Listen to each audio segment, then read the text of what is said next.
एक truck driver की horror story. Subscriber Sanjeev के अनुभव पर आधारित।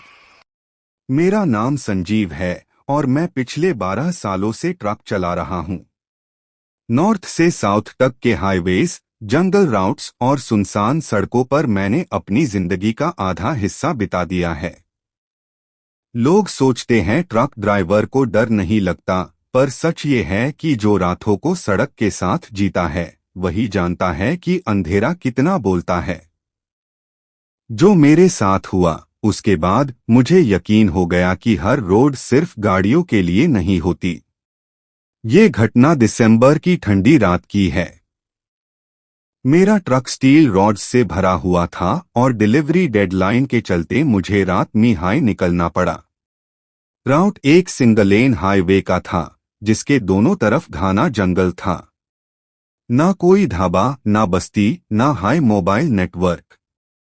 रात के करीब 1:17 बज रहे थे और मैं अकेला स्टीयरिंग संभले आगे बढ़ रहा था। तभी मैंने रोड के किनारे एक आदमी को खड़े देखा। उसने हाथ उठाया, जैसे लिफ्ट मांग रहा हो। आम तौर पर मैं रात में किसी को लिफ्ट नहीं देता, पर पता नहीं उस रात क्या हुआ, पैर खुद ब्रेक पार चला गया। वो आदमी पास आया, काले कपड़े पहने हुए था और चेहरा बिल्कुल नॉर्मल लग रहा था। उसने सीधी आवाज में कहा, भैया थोड़ा आगे तक छोड़ दो। मैंने पूछा कहाँ? तो उसने जवाब दिया, जहां मेरी मौत हुई थी।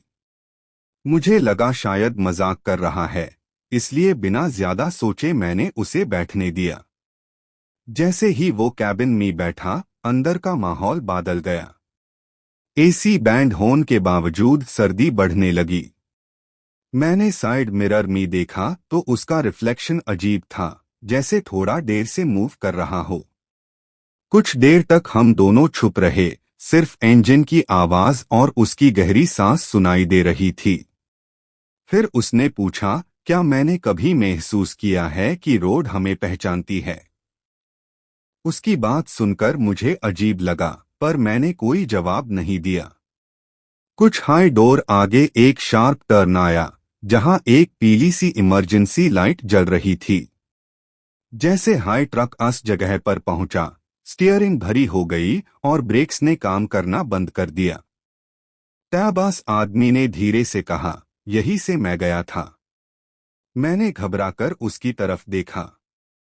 उसने अपनी शर्ट उठाई और उसके सीने पर टायर का गहरा निशान था, जैसे किसी ट्रक ने उसे कुचल दिया हो। उसने शांत आवाज में कहा कि वो भी एक ट्रक ड्राइवर था, जो नींद की वजह से एक्सीडेंट में मर गया। उसके बाद उसका चेहरा धीरे धीरे बदलने लगा। आंखों से काला पानी टपकने लगा और उसकी आवाज में अजीब सी गहराई आ गई। उसने कहा कि रोज कोई ना कोई यूज लिफ्ट देता है, पर कोई उससे पूरी मंजिल तक नहीं छोड़ता। मैंने डर के मारे ट्रक रोका और नीचे कूदकर भागने की कोशिश की, पर रोड खत्म ही नहीं हो रही थी। जिधर भी भागता, जंगल हाई जंगल था। पीछे से उसकी आवाज आई कि ट्रक छोड़कर कोई नहीं जा सकता। मुझे याद नहीं मैं कब बेहोश हुआ, पर जब होश आया तो मैं फिर से ड्राइवर सीट पर बैठा था। इंजन बैंड था और हेडलाइट्स बुझी हुई थी।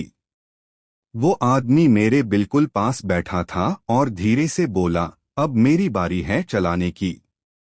तभी दूर कहीं मंदिर की घंटी की आवाज सुनाई दी।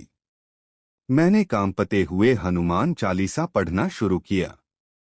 उस आदमी ने दर्द भरी चीख मारी, ट्रक जोर से हिला और एक झटके में सब शांत हो गया। सुबह जब आंख खुली तो ट्रक वही एक्सीडेंट स्पॉट के पास खड़ा था। सीट पर गीली मिट्टी जैसे निशान थे। गांव के लोगों ने बताया कि उस जगह पर 5 साल पहले एक ट्रक ड्राइवर की मौत हुई थी और लोग कहते हैं कि वो आज भी रात को लिफ्ट मांगता है। मैंने डिलीवरी कैंसिल की और सीधा घर लौट आया। आज भी मेन ट्रक चलता हूं, पर रात में नहीं। और अगर हाईवे पर कोई अंधेरे में लिफ्ट मांगता दिखे तो मेन ब्रेक नहीं लगाता, क्योंकि हर ड्राइवर जिंदा नहीं होता और हर पैसेंजर इंसान नहीं होता। अगर आपको ये स्टोरी अच्छी लगी हो तो चैनल को सब्सक्राइब करें और वीडियो को लाइक जरूर करें।